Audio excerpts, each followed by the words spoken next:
Hola, hola, hola, soy Jesús Fragoso de Film Market Hub. Estamos en un nuevo capítulo de Film Market Talks y en este capítulo tenemos como invitado especial a Mariano Borgognone. Mariano Borgognone es guionista, productor, actualmente trabaja como director creativo en una plataforma de streaming. Además ha sido egresado en el laboratorio de guión del Instituto de Arte Cinematográfico de Argentina, donde ha sido además docente adjunto de guión. Él cuenta con más de 15 años de experiencia como asistente de dirección y jefe de producción.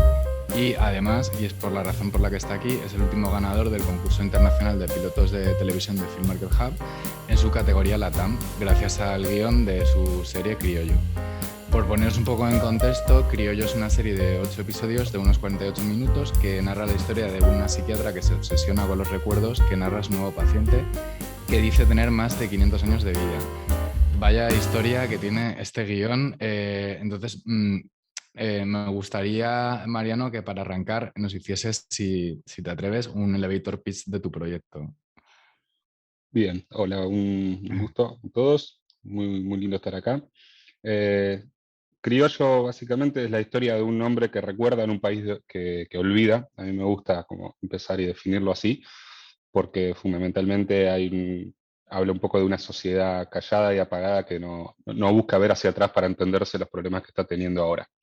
Entonces, esta persona, Nazareno, llega a este instituto psiquiátrico, que es una metáfora del país, en donde las personas están catatónicas, aisladas, eh, psicóticas, con respecto a ciertos temas de la sociedad actual.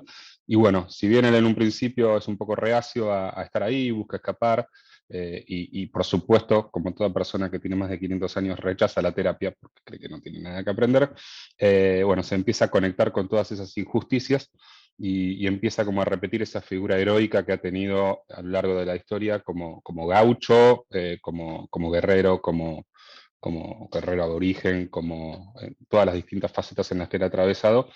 Y bueno, esa conexión con el instituto él empieza a despertarlo y a despertar a todos los que lo rodean.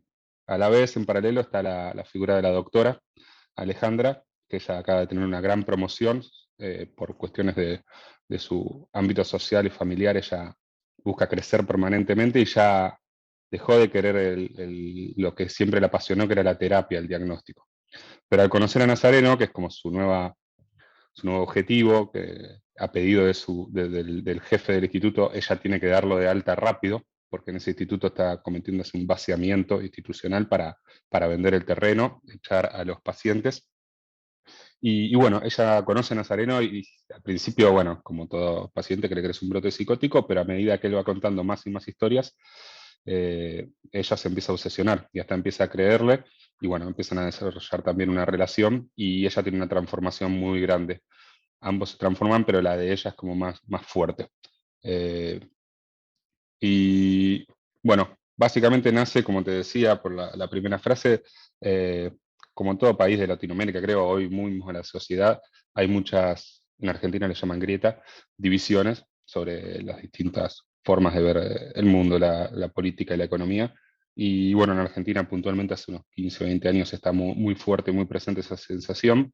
Ahí es cuando empecé a escribirlo, por una cuestión de entender cómo se llega acá, desde dónde nace esa división y me fui dando cuenta que mi personaje de Nazareno, en cada momento histórico que lo pongo, hay un tipo de división. Y eso me interesaba, ver dónde estaba él en cada caso. Siempre es un personaje que me gusta que esté más al margen. Eh, si toma partido en algún momento, también no siempre es el lado correcto, porque a la larga uno en unos 30 o 40 años de vida se puede arrepentir de haber votado algo, imagínense a lo largo de 500. Entonces, no me gusta caer en la obviedad de decir, bueno, él siempre estuvo del lado correcto de la historia. Ujú. Durante este momento histórico hubiera hecho tal cosa. No, se pudo haber equivocado y creo que eso le da más interés a los lugares y procesos históricos de los que participa. Y otra cosa que me interesa es que no es siempre como un prócer histórico, él siempre está en un momento particular y ve ese momento significativo de la historia del país, pero siempre desde un lado que, digamos, no es Colón, no es Cortés si fuera una historia en España, o no es San Martín, o no es Martí si fuera, no sé, algún país latinoamericano, centroamericano. Ujú, Entonces creo que también ahí hay algo que le permite jugar entre esta línea divisoria entre lo real y lo ficticio, ¿no? Y ahí es ujú, donde la doctora no puede llegar a terminar de caer si él miente o no. Ella contacta a un historiador que dice, bueno, esto que dice es verdad, esto es muy difícil de saber, esto está en libros muy puntuales, y ahí es donde la historia empieza a entrar en el clásico drama psicológico de dudar de si es la verdad o no. ujú, Pero la ujú, historia está atravesada por racontos o flashbacks cada episodio de cada momento histórico, donde bueno, hay una conexión entre ese pasado y ese presente que nos hace empezar a dudar de si es una fantasía lo que estamos viendo, si es un relato, si es una ficción o si es un recuerdo, ¿no? Pero siempre hay una ujú, conexión que vincula lo que sucedió en ese pasado con ese presente. A veces es un error cometido en el pasado, se toma como aprendizaje en el presente, a veces ese error se repite, a veces ese miedo o lo que ve en el pasado lo está replicando y viendo ahora en el presente. Entonces empieza a trazar un paralelismo entre esa metáfora de la sociedad que es el psiquiátrico bueno, con cada pasado. ujú, Y ujú, creo que es un proyecto que me gusta mucho porque me gusta mucho la historia, en todos esos libros de ahí creo que son de historia, ujú. eh, mundial en particular, pero también me permitió acercarme mucho a la historia latinoamericana y argentina desde este ángulo que disfruto mucho. Y bueno, lo que tiene también de interesante el proyecto es que puede ser como adaptado a cualquier país de Latinoamérica, porque a la larga todos comparten cierta estructura histórica, ¿no? Este personaje es un personaje mestizo, es hijo de Francisco del Puerto, en el caso de Argentina, que es uno de los primeros españoles que llegó, y hijo de una nativa, por eso es el primer criollo. Ujú, Eh, y bueno, esto pasó en todos los países. En México podría ser el hijo de Cortés y la Malinche, en Brasil podría ser el primer mulato, hijo de una esclava negra o de un esclavo negro y una mujer local. Y después, bueno, todos los países han tenido procesos de independencia, revoluciones, guerras internas civiles y en los 70s, 80s del siglo pasado, dictaduras y demás. Procesos ujú, anarquistas, que también hay muchos y fuertes en la serie. Entonces, país que elija se puede adaptar la historia a eso. Y creo que todos los países tienen una historia riquísima latinoamericana y cada uno tiene un enfoque distinto para darle. Entonces creo que también ahí hay una fortaleza en el proyecto, no sé si llamarlo local, porque adaptarlo a cada región no sé si lo implica, pero hay algo fuerte ahí como que a cada región le puede impactar su ujú. potencial adaptación. Sí, no, no solo incluso latinoamericano, porque de Estados Unidos también se podría adaptar perfectamente, ¿no?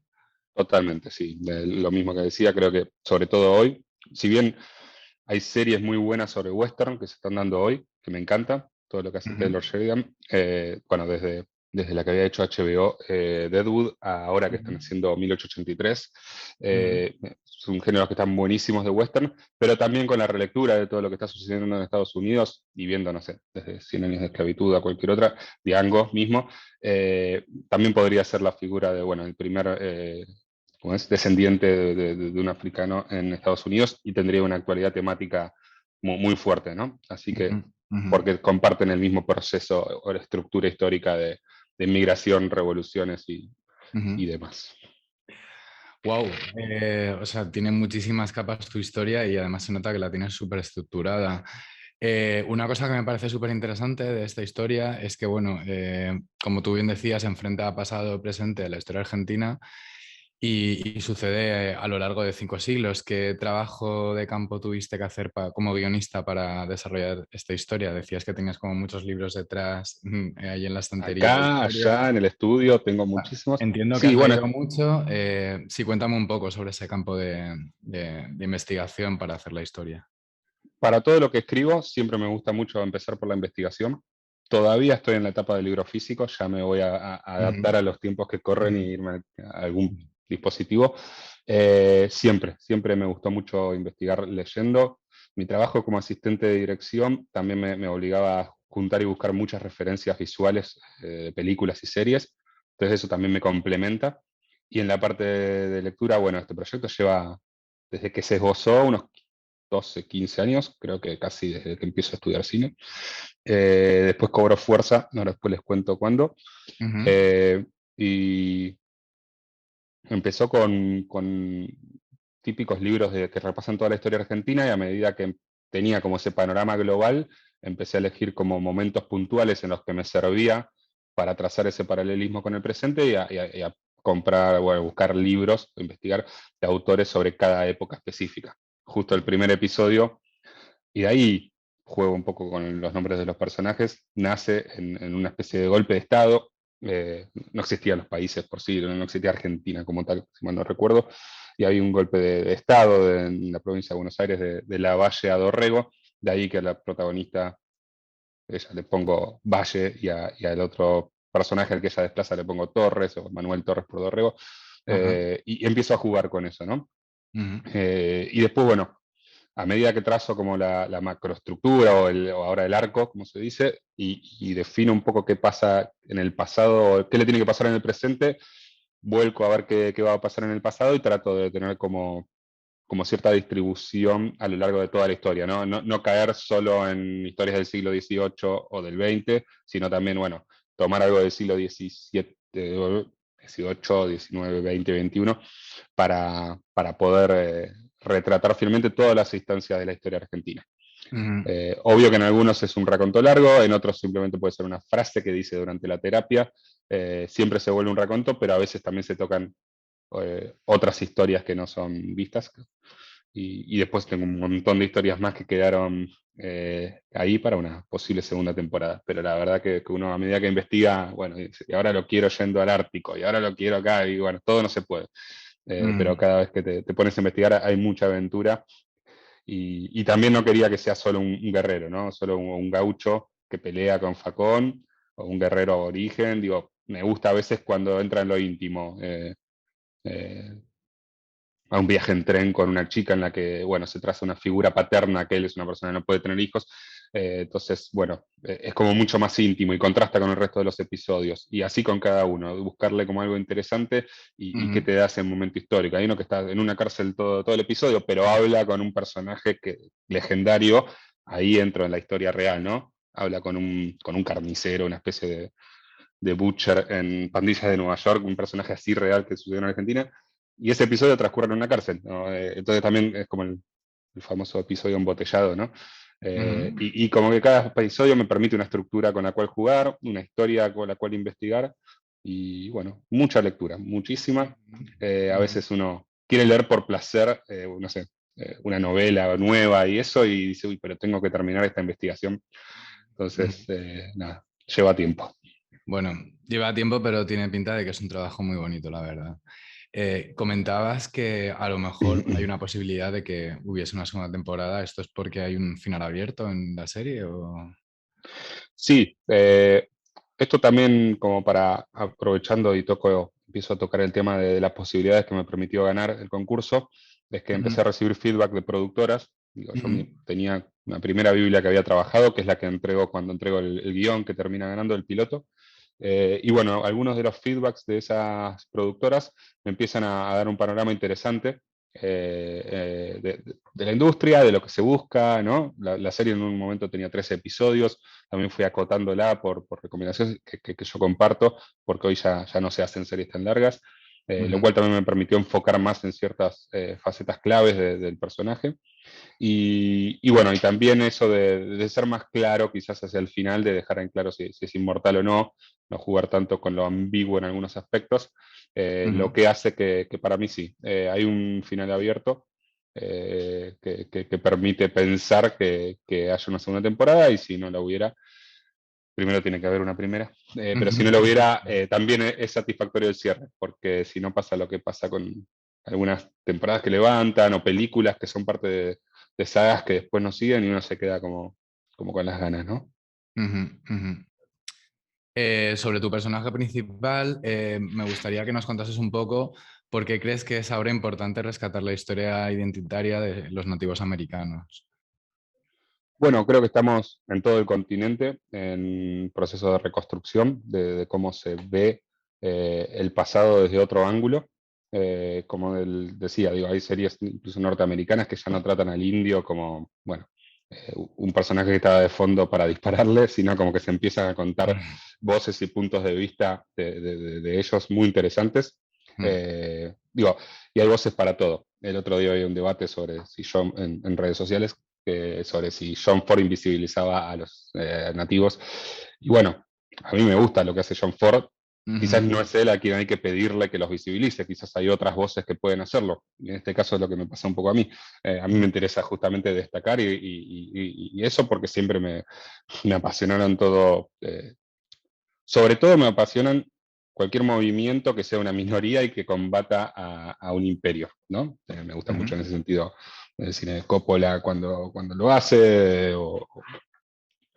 Entonces, mi personaje siempre está un poco en pequeños grupos que se terminan enfrentando a focos grandes, como te decía, tanto en las guerras civiles, en las guerras de guerrilla, o desde la parte de combatir al español en la primera parte. Pero a la vez, bueno, los procesos se fueron mezclando, había momentos de la historia donde había aborígenes aliados a ciertos gobiernos, aborígenes enfrentados, pasaba, si mal no recuerdo, en la película de Michael Mann, el último de los mohicanos, creo que lo retrataba muy bien, ¿no? Como había distintas, incluso internas entre las distintas tribus aborígenes, y me gusta ujú, mucho. Hay historias increíbles y además permite cierto misticismo que pueda jugar con la figura de por qué esta inmortalidad, ¿no? Entonces, bueno, la ujú, figura siempre del chamán está interesante, está presente como para jugar. Si fuera en Estados Unidos sería probablemente, al ser como es afrodescendiente, con el vudú se jugaría desde Nueva Orleans.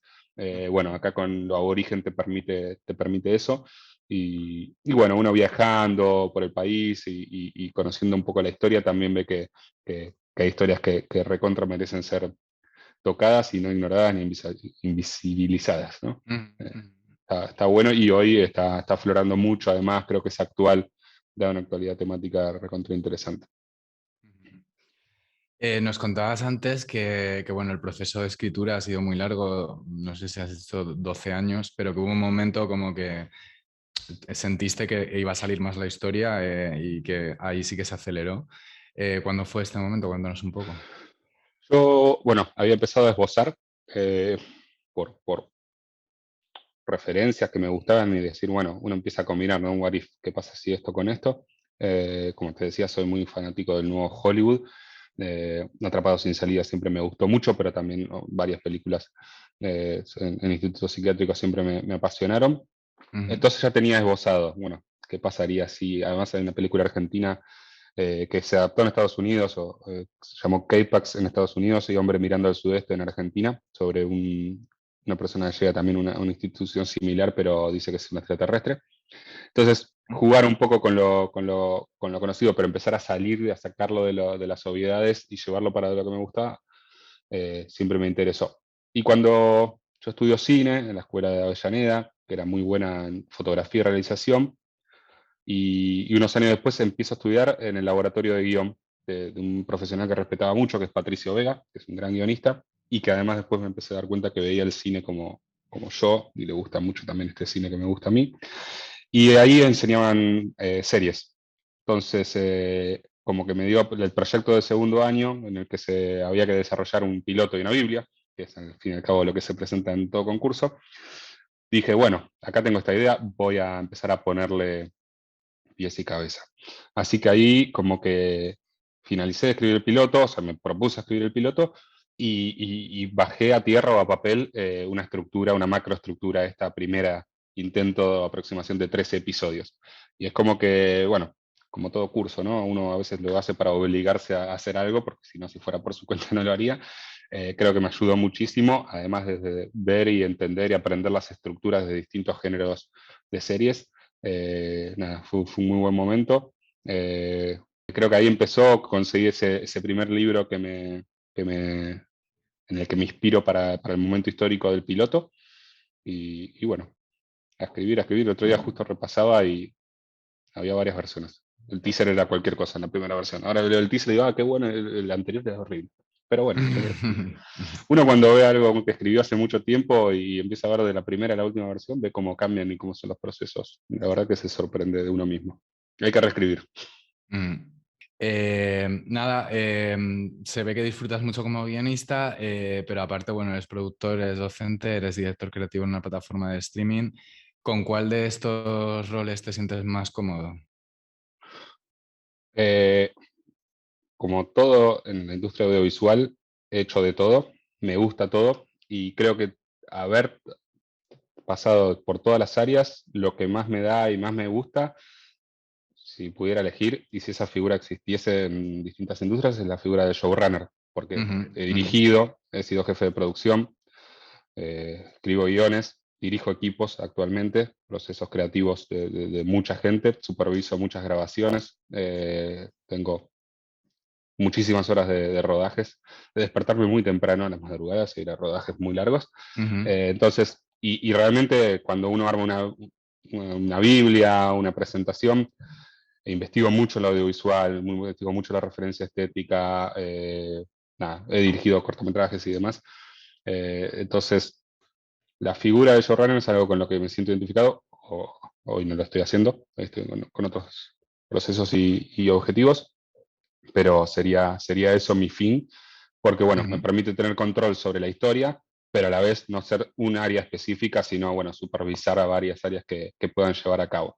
Pero creo que esa figura es interesantísima porque no siempre necesariamente dirige, a veces se encargo de piloto y de cierre, pero sí están, bueno, muy encima de cómo se ve. Hay un caso muy interesante de David Fincher, ¿no? Cómo hacía con House of Cards. Él no dirigía todos los episodios, pero ya se sabía que todos iban a tener un look específico y demás.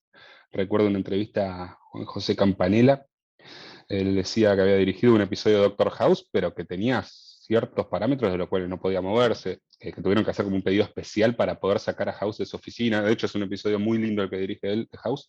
Y nada, creo que esa cuestión de poner ahí eh, a supervisar todo de principio a fin y bueno, Ujú. y también el trabajo, yo aprendí mucho del trabajo en equipo, ¿no? Con mi trabajo actual, traer a lo mejor para cada caso y combinarlo para cada área, creo que ahí es donde la creatividad realmente fluye y explota y empiezan a salir cosas que uno no creía que estaban ahí. Entonces es muy lindo. Pero bueno, actualmente me encuentro como en la dirección de equipos creativos y la verdad es un trabajo también muy lindo. El streaming permite nada, estar al tanto de todo lo que se está haciendo y la cantidad inmanejable de cosas que hay es como una efervescencia y un Mm. momento casi único para estar ahí viendo todo lo que sucede, así que también es muy divertido, muy cansador, pero muy divertido. Pero bueno, muy interesado por ver hacia dónde va esto, ¿no? Bueno, estamos Ujú. como en una época en la que, bueno, no sabemos qué puede pasar, Totalmente, ¿sí? En totalmente, sí, 5 o sí. 10 años. Así que, Sí, sí, estamos yo creo que en un momento bastante histórico en cuanto a la producción y distribución de contenido, sí, sí. ujú. Vale, también te quería preguntar, ¿en qué momento decidiste inscribir tu guión al concurso de pilotos de Filmmaker Hub? Yo ya había visto, creo que era pandemia, ya, por redes seguramente, o LinkedIn, algo sobre Film Market Hub. Empiezo a investigar un poco, me pareció súper interesante. Yo hacía rato que no estaba mandando más a concursos ni nada, estaba más en otra etapa de mi carrera, pero me pareció que había algo súper interesante en la propuesta que hay de conectar a guionistas, quizás que no tienen, ¿cómo es?, contactos o productores y demás, Sí, sí, sí. no solo entre sí, sino con la industria, Mm, y esto de los pitchbox, de los pitch que se podían empezar a dar por culpa o gracias, no quiero decir gracias a la mm, cuarentena, sino por culpa, pero que saca muchas cosas positivas, de decir, bueno, está cada vez más cerca, uno manda un proyecto y no se tiene que pagar un pasaje, porque me han pasado 1000 veces, he rechazado, claro, no he podido ir a laboratorios en el extranjero porque bueno, por el cambio en dólares en Argentina que era complicado, porque no me daba el tiempo con el trabajo para tomarme un avión a Colombia, esto, lo otro. claro. Con un guión gané un laboratorio en Colombia, no pude ir, era re interesante, pero bueno, tuve que rechazarlo. Y digo, con los pitch lo mismo, ¿no?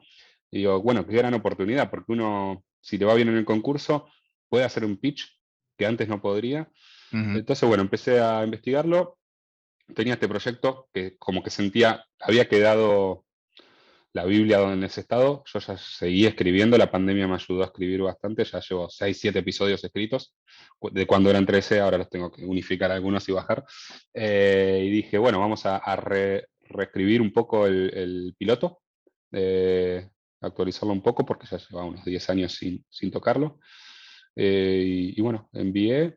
eh, cuando pasé la primera etapa y empecé a tener más fe. La primera no sabía de qué, con qué esperarme, no sé cuánta gente manda, no sé qué se Mm, busca, pero bueno, cuando ya estaba ahí, que me avisaron que estaban las semifinales, me dije, ah, bueno, quizás no era tan malo, que uno siempre a veces es crítico con el mm, trabajo y bueno, por suerte y agradecido del proceso de haber ganado, ahora que brinda un montón de oportunidades y siempre es lindo, creo que el reconocimiento, ¿no? A veces un concurso es esta confirmación de que algo bien hay, porque mm, si no, uno puede ser muy autocrítico. mm, Sobre todo perdón, cuando no estás trabajando o vendés o sos un guionista que tiene un trabajo cotidiano en el que ya tenés un feedback cotidiano de un productor ni nada. Cuando uno es como un guionista más en su vida personal y no mm. trabaja tanto en la diaria de eso, para esto creo que son re interesantes estas instancias, ¿no? Vale, por poner un poco en contexto, uno de los premios de los ganadores del concurso de pilotos es participar en un evento de Pitchbox. Y en este caso, Mariano participará en la TAM Pitchbox con su proyecto Criollo. Entonces, quería saber, Mariano, cómo has preparado, bueno, cómo estás preparando tu participación para hacer este pitch en la TAM Online Pitchbox. Si voy ensayando mi pitch, voy ensayando pitch. Me permitió, como te decía, feedback de las productoras. Una productora, Lemo Studios, de las que daban feedback, se Ujú. tomaron el trabajo, además de hacer una llamada conmigo, de la cual valoro mucho porque recibí un feedback directo. También me permitió ensayar un feedback, no lo esperaba y de golpe estaba con el dueño de la productora y decía, bueno, tengo que contar esto. Eh, Así que me va ejercitando para eso, porque la Ujú. realidad es que nunca había pitcheado mucho, y seguir mejorando el proyecto en base a estos feedback para llegar al pitchbook de la mejor forma, ¿no? Seguir trabajando la Biblia, seguir ensayando cómo contarlo y desde dónde abordar para atraer el interés. Esta cuestión del pitch, que hay que en tan poco tiempo lograr interesar a alguien. Es muy Sí. difícil porque una vez trabaja de venderle shows a otro y después cuando quiere vender el suyo le cuesta, ¿no? Ujú, ujú. Eh, Esa era la pregunta, la otra era, Y la otra era, ¿qué ha supuesto para ti como guionista? bueno, primero mucha visibilidad, muchos Ujú. contactos, muchas solicitudes de LinkedIn, Ajá. contactos, incluso he estado hablando con productoras que me contactaron por ahí para charlar sobre mis proyectos, así que también empezar a visibilizarme bueno, con la obra que tengo. Eh, Porque también van preguntando por otros proyectos que también tengo, Ujú, que ujú. han tenido ahí algún movimiento, algún festival y demás. Así que nada, interesante para seguir haciendo contactos. Bueno, perdón, de los premios, ¿no? Lo del Final Draft me vino bárbaro. Está muy Ah, bueno qué el último bueno. Final Draft, así Ujú, que además del premio y demás, la verdad que yo que venía escribiendo con el viejo y vamos a decirlo, la verdad, el pirata, porque bueno, porque soy argentino. Este nuevo que me permite, a mí me gusta mucho la estructura, trabajo mucho en base a la estructura y ujú, me permite este dashboard con todos los bits para armar como una estructura, la verdad que no lo conocía y me encantó y me facilita un montón porque como creo que dice en algún blog de Final Draft, no te puedes llevar tu plancha de corcho con tu estructura a cualquier viaje, ¿no? Entonces, ujú. con eso la verdad que lo súper recomiendo, considero como sea, pero si les gusta la estructura, si son muy fanáticos de estructurar bien, está buenísimo. Así que la verdad que todo el premio, en general, todos los premios fueron muy útiles. Qué bueno, me alegro mucho. Y no sé, por concluir, no sé si nos quieres contar algo sobre tus otros proyectos. No sé si nos quieres avanzar algo. Sí, bueno, desde que empecé la escuela de cine escribía como por aprendizaje o lo que sea, un género por año me gustaba, ¿no? De los que me gustan, claro. Y después, bueno, han quedado muchos en el camino, pero hay otros que los he revitalizado porque realmente me gustan y están sólidos desde mi punto de vista. Ahora mismo creo que para esta nueva convocatoria que han hecho de Film Market, para el One-to-One Pitch de Latinoamérica, Eh, ¿Te refieres a, BTF Media? exacto, para Vale, BTF. sí. He enviado Criollo para la parte de series y he enviado un largometraje que fue seleccionado en el Laboratorio de Guión de Cinefilia de Colombia hace unos años Ujú, y creo que Market Hub estaba también involucrado. Ahí creo que los conocí a ustedes. ujú, Que es un drama psicológico, de horror psicológico, en el que, bueno, pareja que se muda a una casa antigua y, bueno, el marido empieza a sospechar que hay una presencia siniestra en la casa y que la está poseyendo a su esposa, pero Ujú. bueno, no, se va a ir dando cuenta que el que se está transformando en algo y en algo mucho peor es él. Es una serie que también tiene un poco de actualidad temática eh, por todo lo que está sucediendo con movimientos de mujeres, el feminismo y Ujú, demás, ujú. y hay algo interesante en cómo se ve la masculinidad tradicional, se Ajá, siente frente a este cambio y empoderamiento femenino que se está dando. Entonces me parece interesante que es esas películas que muy sobre mujeres, pero está desde el punto de vista del hombre. Entonces ajá, ajá. hay algo interesante ahí que me gustó mucho explorar. Eh, y después, bueno, estoy ahora lo de Criollo me vitalizó para empezar a escribir más series, así que estoy con 2 proyectos nuevos de series. Y bueno, después hay muchos largometrajes, pero súper argentinos, súper específicos, de Ujú, gauchos y de westerns urbanos. Y siempre exploro desde el nuevo Hollywood. No ujú. paro de decir que me gusta mucho. Y siempre digo, bueno, a ver, Walter Hill, vamos a hacer un western urbano como los de Walter Ujú, Hill. ujú. No sé, Scorsese y Paul Schrader, a ver, qué le gusta a sus personajes y vamos a jugar. Así que, nada, estudiar a los maestros. Qué bueno. Carpenter, cuando escribo terror, ¿no? Ujú, ujú. A que lo tenemos atrás. Son buenas referencias, sí, sí. Sí, es que el nuevo Hollywood te daba eso, ¿no? Hay algo interesante, quizás en la industria argentina, que atraviesa como todo país distintos momentos donde bueno, hay más o menos fondos. Creo que el nuevo Hollywood permitía voces a gente que no solía tenerla en películas pequeñas, pero cuyas historias eran súper humanas y que atravesaban a todos los espectadores, ¿no? Y digo, acá hay un cine donde no se puede hacer un musical gigantesco a 80 cámaras, pero sí una película con una cámara con una gran potente historia y una ruta y un auto, se pueden contar muy buenas historias. El nuevo Hollywood tenía eso. A mí me apasiona porque creo que un montón de gente que no tenía voces empezó a contar la historia del público, ¿no? Ujú.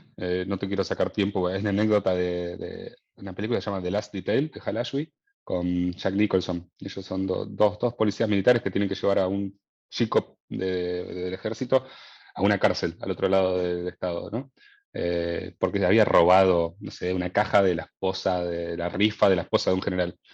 Entonces, bueno, lo van llevando y obviamente se van haciendo amigos, lo emborrachan, lo llevan a tener sexo por primera vez, se van vinculando, peleándose, bueno. Y cuando están por llegar a la cárcel para llevarlos, un chico de 18 años que le van a condenar a 10 años, va a perder toda su primera etapa importante de la vida, claro, vos decís, bueno, lo largan, lo liberan, ¿no? ¿Lo liberan? No, no lo liberan, lo llevan. Y en una nota, no sé si era Hal Ashby o al guionista, que puede ser que sea Robert Tone, o al director de fotografía, creo que era Bill Mus, dice, había una versión del guión donde no lo liberaban, perdón, donde lo Cuando liberaban lo y no lo liberaban. metían preso.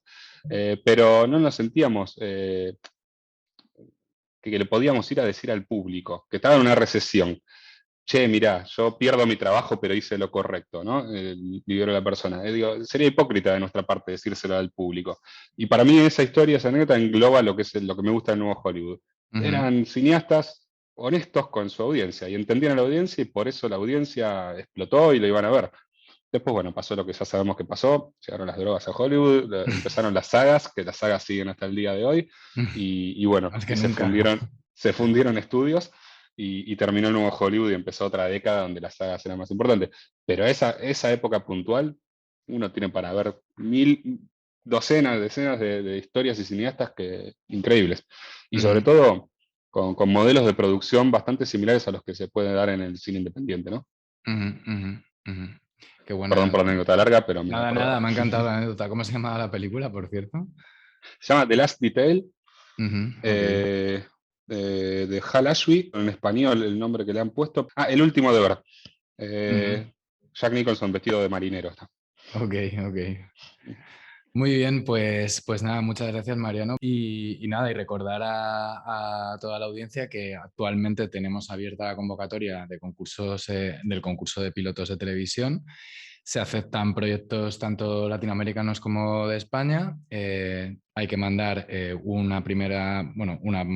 guión del primer episodio, del piloto, y hay un primer cierre de convocatoria el 24 de febrero y el cierre final de convocatoria que sería el 24 de marzo. Así que nada, no sé, Mariano, si quieres mandar algún mensaje a nuestra audiencia para que se animen a presentar su guión de piloto. La verdad que tuve también yo mis dudas. No conocía tanto a fondo Film Market. La verdad que lo súper recomiendo. Además, después de haberme inscrito y demás, digo, hay un contacto con la gente de Film Market que muy personal. No es algo en lo que deja de existir una vez que alguien gana un concurso o es finalista o semifinalista del concurso, porque también siendo semifinalistas y finalistas hay cosas interesantes. La verdad que tuve mis dudas, como todo con cualquier concurso en el que uno dice, bueno, mando o no. Lo súper recomiendo. Además, el trato con toda la gente del equipo de Film Market es muy bueno, se puede hablar, se puede de todo. Así que, nada, voy a seguir mandando yo también. No, me caen bien, así que Muy lo bien. recomiendo. Somos muy majos, la verdad, yo lo admito. La verdad que sí. Y los blogs, y digo, la página también para investigar, el blog, el podcast, siempre hay voces interesantes, cosas interesantes para escuchar. Bueno, uno de algunas cosas sabe más, de otras menos, y siempre hay algo de lo que le gusta investigar. El blog mismo está re interesante, cómo armar los decks, los dossiers. O sea, digo, hay mucha gente en la que sabe mucho de una cosa, pero de otra no, y toda la información, la verdad, necesaria como para participar, está ahí. Así que recomiendo también, métanse en el blog, suscríbanse ahí, no es publicidad, no gano nada con decirlo. ¿No? El Film Market Hub no me da Muchísimas plata por esto, gracias. solo lo recomiendo porque me sirvió mucho a mí y la verdad me sigue sirviendo. Muchísimas gracias por la recomendación porque lo hacemos con muchísimo cariño, la verdad. O sea que Se muchas nota. gracias. Pues nada, este ha sido el programa de hoy. Muchas gracias por escucharnos aquí y nada, nos vemos en el próximo episodio. Chao. Un gusto, gracias.